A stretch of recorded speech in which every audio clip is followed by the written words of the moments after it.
All right, everybody, welcome back to our final panel. Thank you for staying the course, I guess I should say, in a way. But I just want to sort of take care of some thanks first, and then I'll turn it over to Shiraz. I want to thank the individuals who came to the event. Hope you got something out of it. I want to thank all the paper givers. There's been some really interesting stuff, some really good discussions. Certainly appreciate participating in the event. On behalf of Trends, I also wish to thank Michael and the Orfalea Center, Peter and Shiraz from ICSR, fantastic partners, and looking forward to keeping things going. I also wish to thank Katie Rothman, who's standing at the door and quickly running away, as she always does when we thank her, and Christina as well for all of their help and support, and to all the other ICSR staff and students who have helped us out with the event. Certainly appreciate everything you've done. I think the event has brought out a range of ideas, thoughts, practical measures that we can carry on in trying to reconcile human rights, human security, and countering terrorism. Without a doubt, it's a challenge. I don't think there's any question there. But a number of the papers have helped us understand the tensions we're facing and how we can start working to overcome some of those tensions.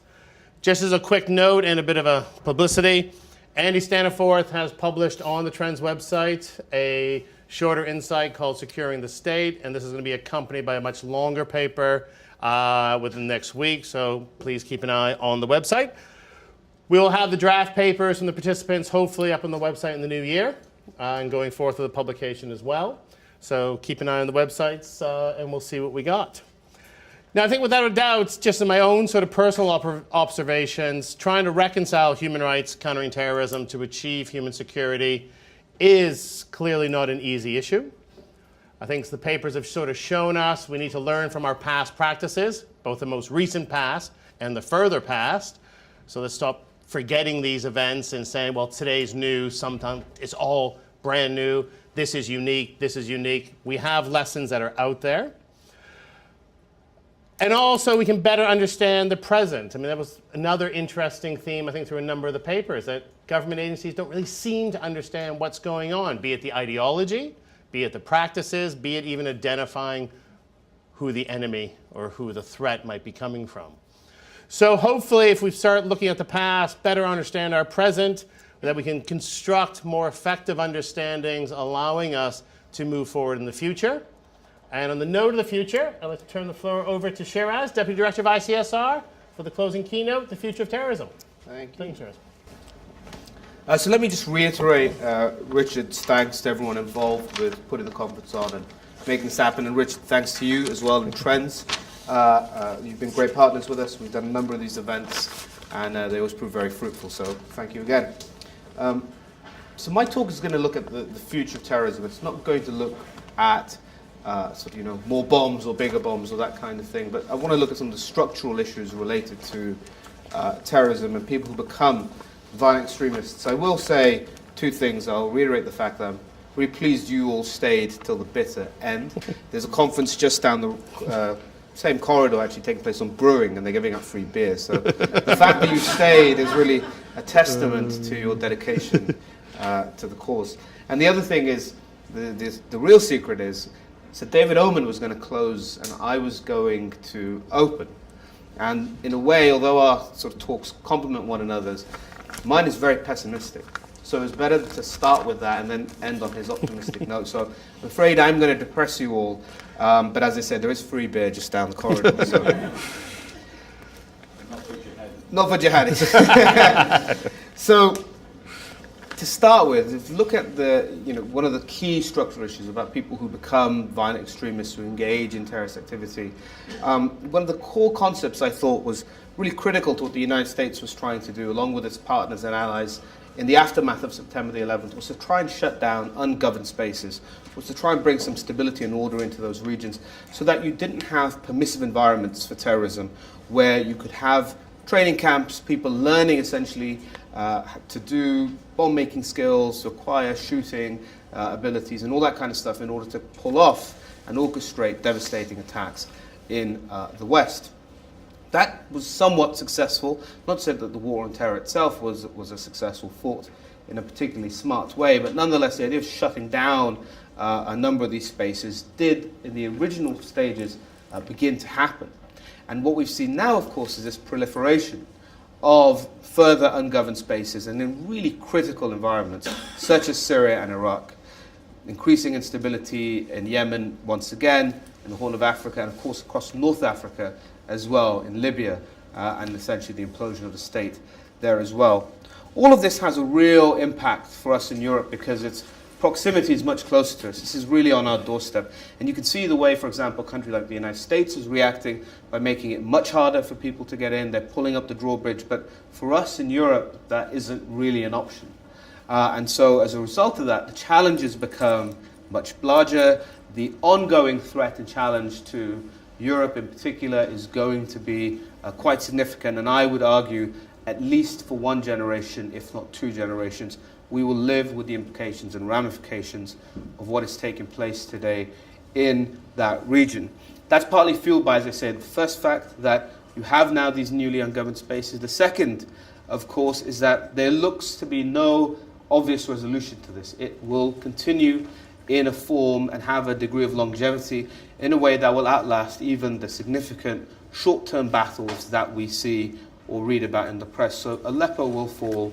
That seems inevitable now, but the broader crisis of Syria will continue. ISIS will not hold Raqqa and the eastern sides of Syria forever. They will also collapse. This will go down.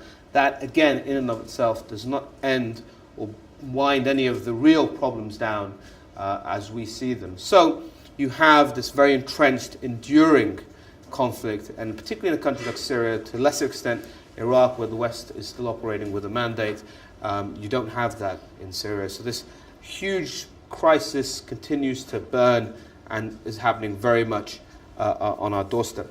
And then the third point about this regional crisis is, of course, the scale of mobilization and the scale of the problem that is taking place. We've seen and witnessed an unprecedented mobilization of foreign fighters and influx of people towards terrorist movements and groups who are acquiring skills, weaponry, training, and nuance that will pose significant challenges for law enforcement and intelligence agencies going forward. To give just some brief idea of that, Thomas Hegghammer put together a very good academic paper where he looked at foreign fighter mobilizations in the Muslim world from 1945 until the present day. In almost all cases, these mobilizations were in the hundreds. Get a few that touch in the thousands, but overwhelmingly, they're just happening in the hundreds. The one that gets closest is Afghanistan in the 1980s, and he gives an estimate, somewhere between 5,000 foreign fighters up to 20,000 foreign fighters. In fact, most academics and most people who've worked on it tend to believe the lower figure is the more accurate one. But even if you took the top figure, which, as I say, is probably not accurate, even if you took the top figure, that was calculated over a 14-year period in that conflict. The conflict in Syria and Iraq has surpassed that in a 2 to 3 year time frame. So you have this tremendous mobilization, and the mobilization that we talk about and look at is a Sunni mobilization. There are thousands of Shia fighters as well who have mobilized and who are there fighting, who continue to go and are present on the ground as well. So the scale is huge, and you are having all these people acquiring combat experience, and that is the greatest asset that any army has, is soldiers with combat experience. So we face this tremendous crisis in the region with the proliferation and, as I say, enduring nature of these newly ungoverned spaces. And it's a huge crisis for us to face in the long run. So that's one of the big pillars I wanted to touch on as the future of terrorism as a driver and something that will continue to present significant challenges for us in the future. If I turn to the second of the 4 points I want to talk about, it's the West in general.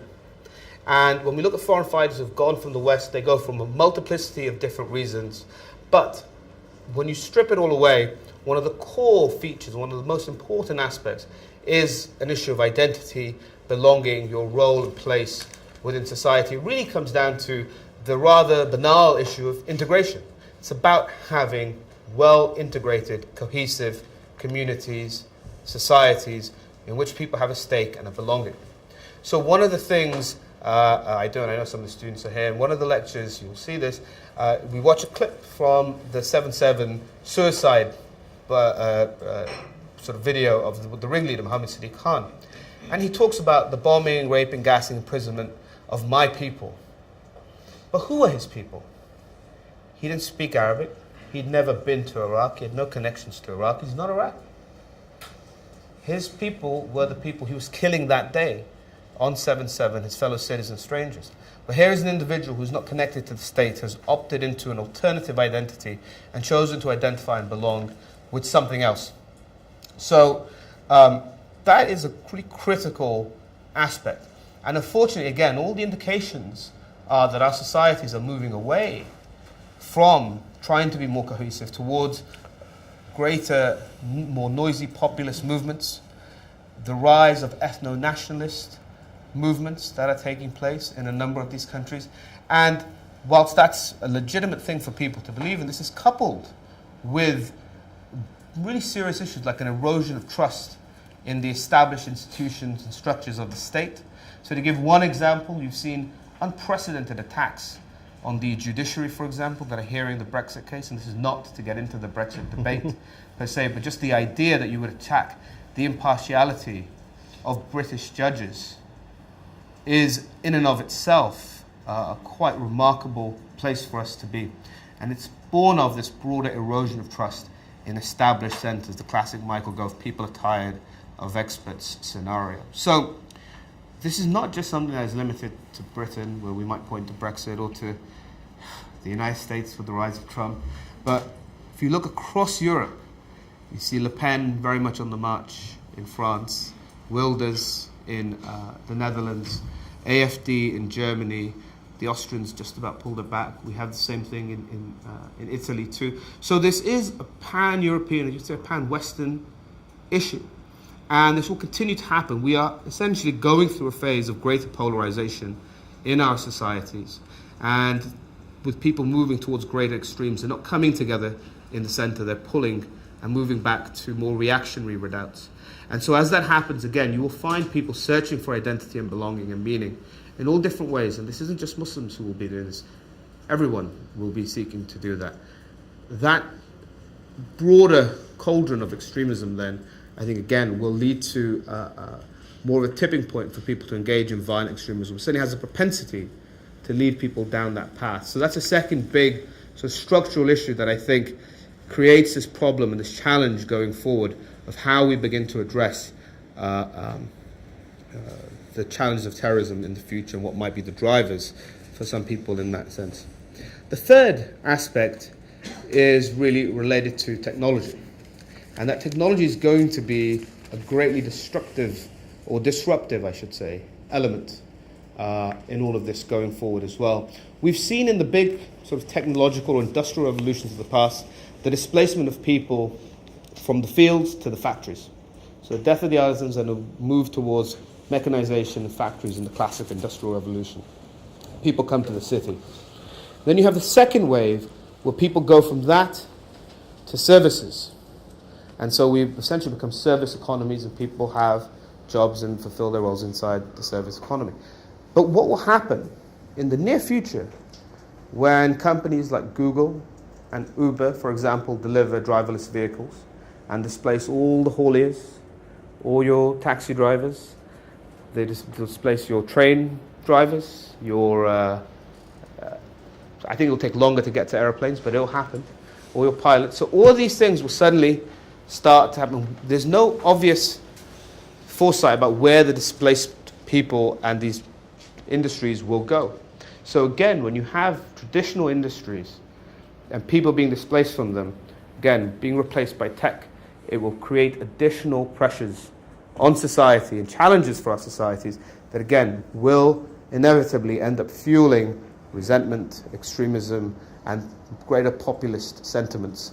All of which, as I say, none of this inevitably has to lead to violent extremism, but if we look at the broad counter-indications and the way they point and the things they could lead to, then this is clearly a problem. Where does human rights sit in all of this? Well, to tie it into the sort of overarching aspect of the conference, populism is never a good thing. It leads to and lends to this desire for quick and easy solutions, as does emergency events and crises. The United States legitimizes torture in the aftermath of September the 11th because it has faced this tremendous crisis. It's had this unexpected event and it reacts to it. There's a desire for quick fixes again. We see that in the political discourse in the West and indeed in the Muslim world as well, and in the region, the Gulf and so on. So I think the challenge going forward will be to try and resolve these issues, but with nuance, and to push back against Michael Gove's sense that, you know, people are no longer interested in experts and all the rest of it. In fact, it's going to be very much the people in this room and your colleagues and so on who are going to need to push back on all this. There are shades of grey. There is nuance. And as David Oman talked about, you can press one lever, another will come back at you. So you need to work out the balances in all this. There's no perfect fix or solution, which of course populist and utopian movements want you to believe. So don't believe the hype in that sense. There is going to be an imperfect situation and an imperfect world going forward to try to resolve and untangle some of this. And there are going to be huge challenges. So as I said, I have a very pessimistic outlook because I see challenges. I don't see obvious or easy or even immediate solutions to any of this. I think it gets a lot worse before it gets better. And so on that note, I will stop for Q&A. Mm-hmm. And as I said, the longer you want that to run, the longer you're denying yourself the beer at the end of the corridor.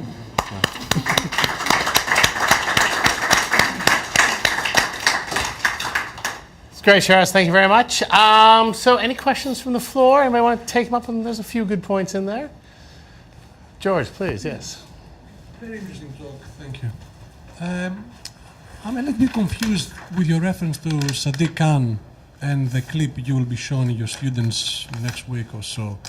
Because you said, I mean, Sadiq Khan in that famous, if not notorious, video clip states very clearly the reasoning and the justification behind the attack.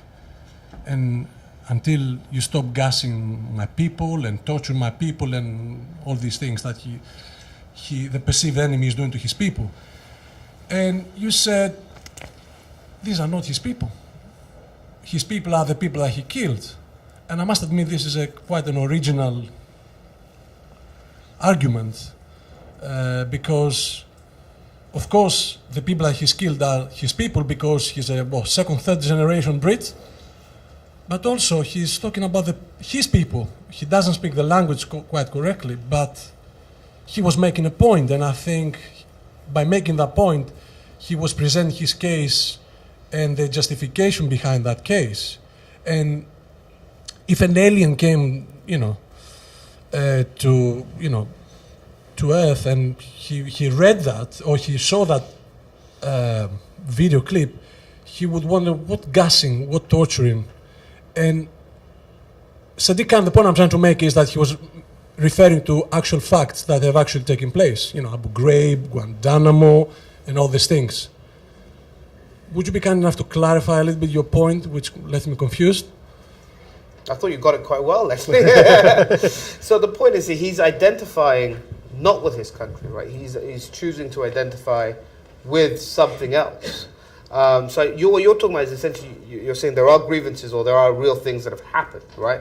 Guantanamo, Abu Ghraib, all of these things. But he as a citizen doesn't identify the way, say, okay, I'm British, I don't like what my government is doing, for example. But there are lots of people who didn't like what their governments were doing in relation to Iraq or in any number of environments. The way you get involved and the way you challenge is to get politically activated, right? Whether you lobby, whether you're an activist, whether you become an MP, whatever it is that you want to do. But from Hamid Sadiq Khan, the solution was, well, this is not my country. I am going to fight jihad against it, essentially.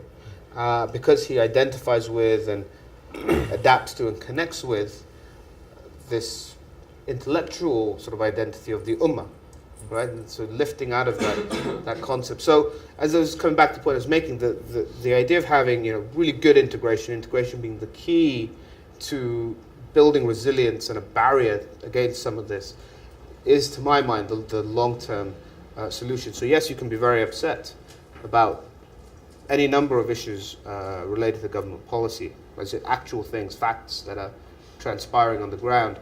But it's your response to that. It's the manner in which you choose to react to it, which is the important one. But isn't this one of the key issues we're facing right now? Because I know what you're saying. And you see a lot of these clips of individuals saying, you know, somebody's dying in the Caucasus, somebody's dying in Iraq. And these guys haven't been out of Bradford. Right. But also what I find intriguing is some of the sort of documentaries we've seen recently, these kids will admit that since the idea of the Ummah or the solidarity of Islam means I have to feel worse when a stranger dies than if my mother dies. And to me, that's quite striking. How do you, in terms of a response to these people, and trying to sort of talk to these kids and say, you know, who are your people?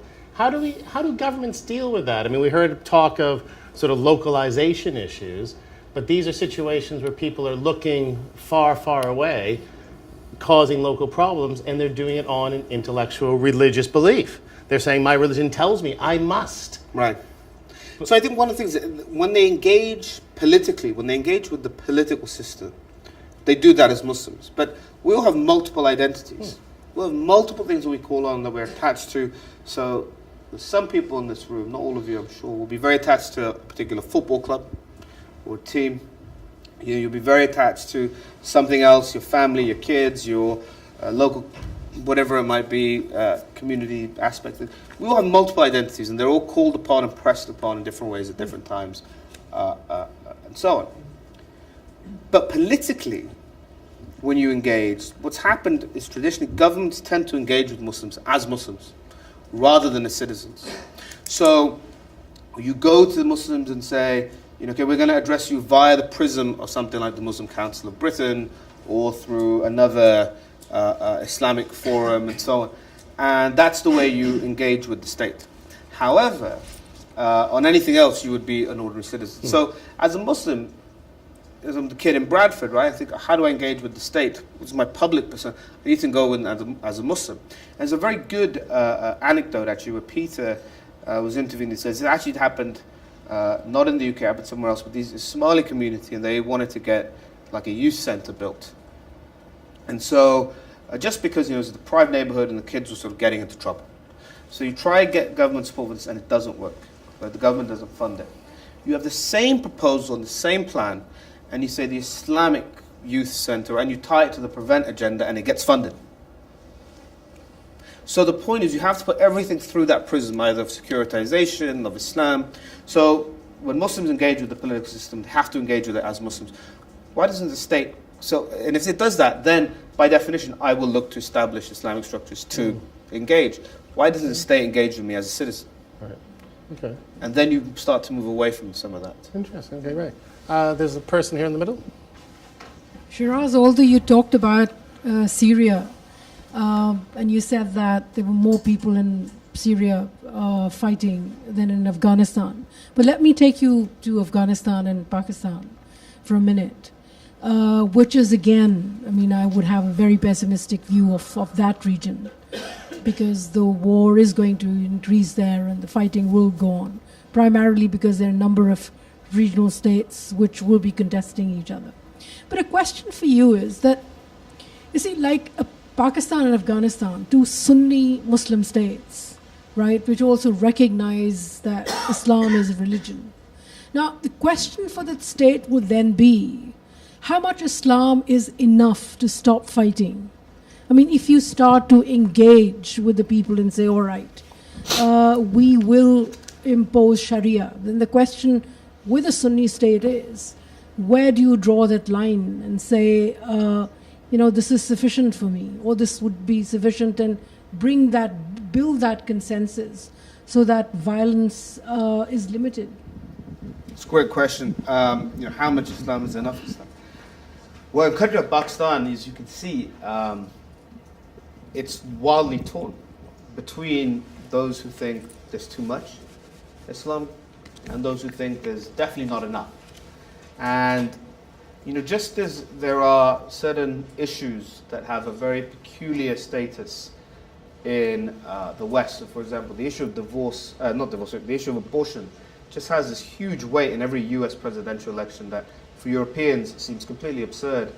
Again, when we look at Pakistan, you know, even to discuss the blasphemy law is probably enough to get you killed. To just discuss the law, let alone anything beyond that. So there are clearly these huge issues. I think Pakistan I can't speak of Afghanistan. I think Pakistan has a unique problem with its relationship with Islam.